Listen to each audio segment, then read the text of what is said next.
Station पर मैं हूं संपदा आपके साथ। उत्तर प्रदेश में 10 फरवरी से विधानसभा चुनावों का आगाज हो जाएगा, जिसके लिए अब प्रियंका गांधी ने नोएडा में अपने चुनाव प्रचार अभियान की शुरुआत नोएडा स्थित कालीबाड़ी मंदिर में पूजा करके की।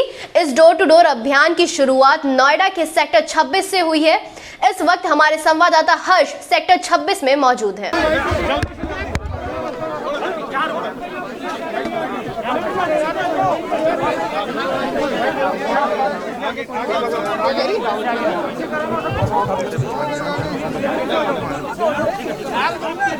जी पूछिए। कैंपेनिंग कर रही है, एक सवाल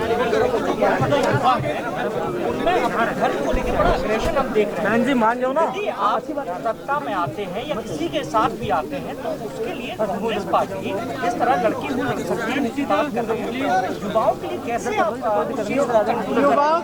युवाओं के लिए हम बहुत स्पष्ट हमने किया हुआ है, कहा हुआ है कि हम युवाओं को कहना चाहते हैं, आपको रोजगार की ज़रूरत है, आप अपने पैरों पे खड़ा होना चाहते हैं, उसके लिए आपको मदद की ज़रूरत है। आपकी जिम्मेदारी है कि इस चुनाव में आप उन मुद्दों पर चर्चा कराएं जो आपके मतलब के मुद्दे हैं। आप बेरोजगार रहेंगे, आपका भविष्य नहीं बनेगा।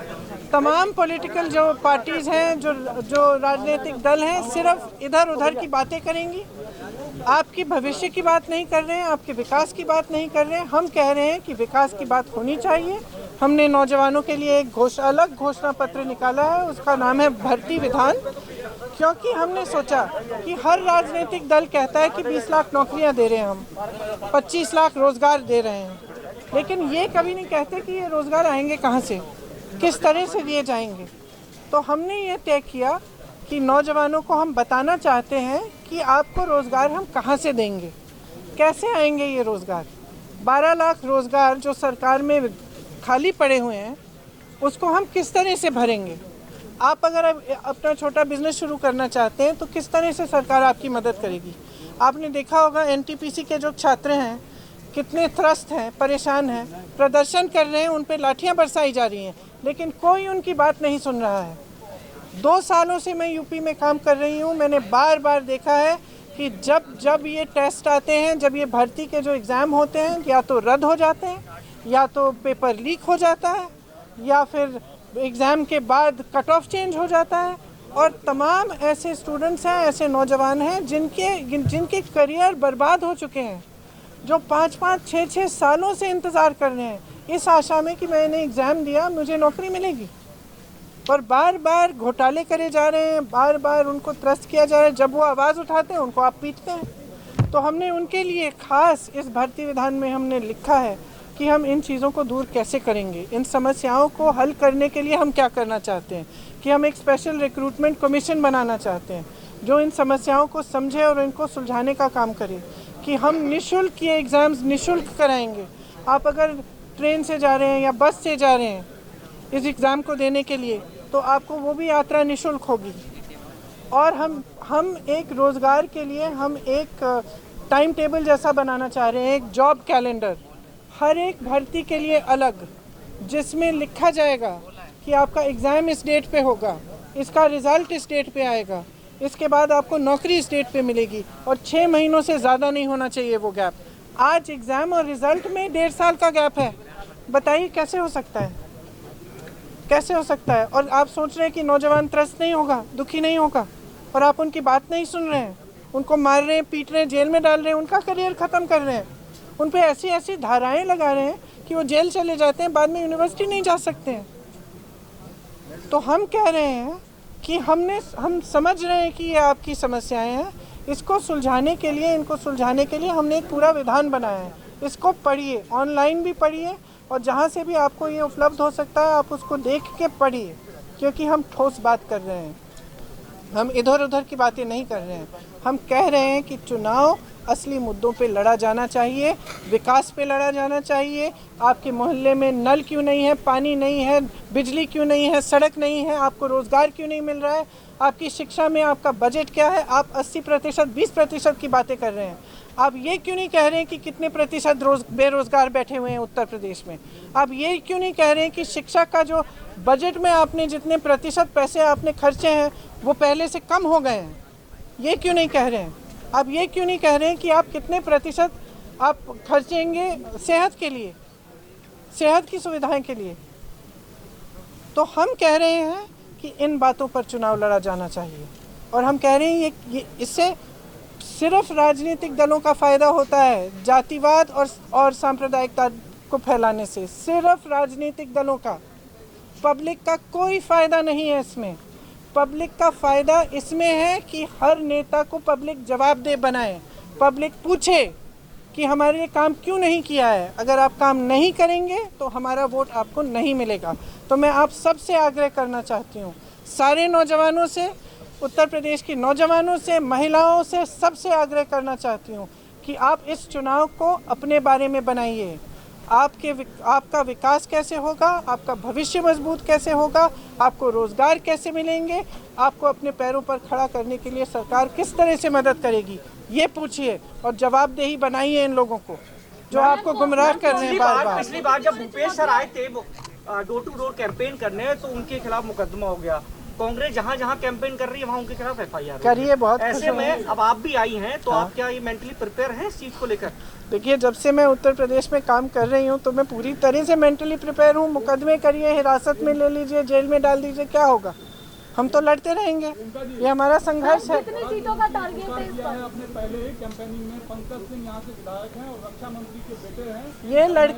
ये लड़की पंखुड़ी यहाँ रहती है, यहाँ की समस्याओं को समझती है। आज से नहीं, चुनाव के समय से नहीं, ये महीनों से हर जने के लिए अवेलेबल होती है, उपलब्ध होती है कि आप फ़ोन करिए, फ़ोन उठाती है, जाती है, सबसे मिलती है, सबकी समस्याओं को समझती है। आप देखिए ये जीतेगी क्योंकि जनता त्रस्त है यहाँ नोएडा की, परेशान है, सारे ग्रुप्स परेशान हैं, कोई सुनवाई नहीं है उनकी। वो कह रहे हैं कि विधायक को तो हम देखते ही नहीं है, अब बसों पे उनका विज्ञापन देख रहे हैं, लेकिन उनका चेहरा हम सिर्फ बसों पर देखते हैं।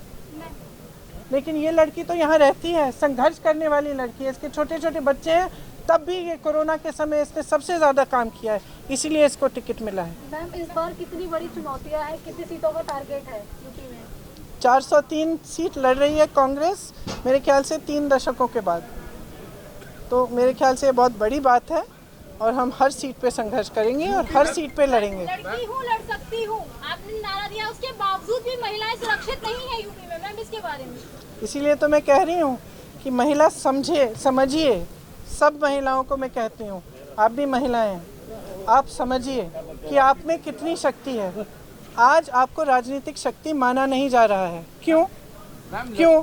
आप 50% आबादी हैं तो आपको सीरियसली क्यों नहीं ले रहे हैं राजनीति में? क्योंकि आप एकजुट नहीं हो रही हैं। आप एकजुट बन के खड़ी हो जाएं और आप कहें कि हम अपनी भविष्य की राजनीति चाहते हैं, हम अपने पैरों पे खड़ा होना चाहते हैं, हमें असुरक्षित रखने का आप काम कर रहे हो, हमें सुरक्षित बनाओ और हमें सक्षम बनाओ और हमें लड़ने का मौका दो। यही कह रही हूँ मैं। तुष्टिवाद की राजनीति। That's okay. So what? We are fighting. Yes, we are fighting. Ma'am, विपक्ष आपको सुनने से आकलन कर रहा है। हाँ, विपक्ष तो करने दीजिए ना, तो करने दीजिए ना। हम तो लड़ रहे हैं, हम हर सीट पे लड़ रहे हैं, हम संघर्ष कर रहे हैं और हम करेंगे और आगे भी करेंगे। यूपी में सबसे ज्यादा तुष्टिवाद की राजनीति सक्रिय है, इस पे आपका क्या?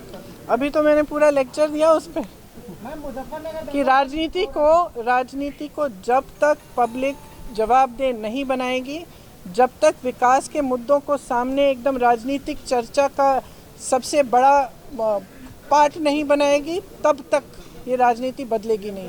तो मैं कहती हूँ कि पब्लिक की एक बहुत बड़ी जिम्मेदारी है कि आप राजनीति को, सारे राजनीतिक दलों को जवाबदेह बनाइए, अपने विकास के मुद्दों पर गुमराह होना बंद कर दीजिए, जागरूक बनिए।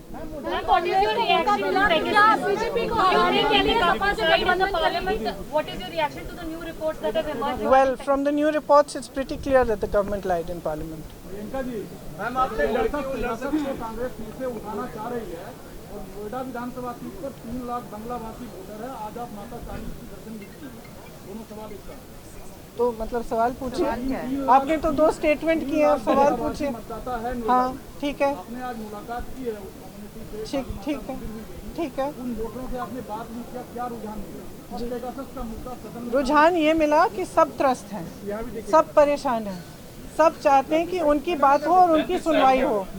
सब चाहते हैं कि उनकी जो समस्याएं हैं उनकी सुनवाई हो, वो सुनवाई हो नहीं रही है।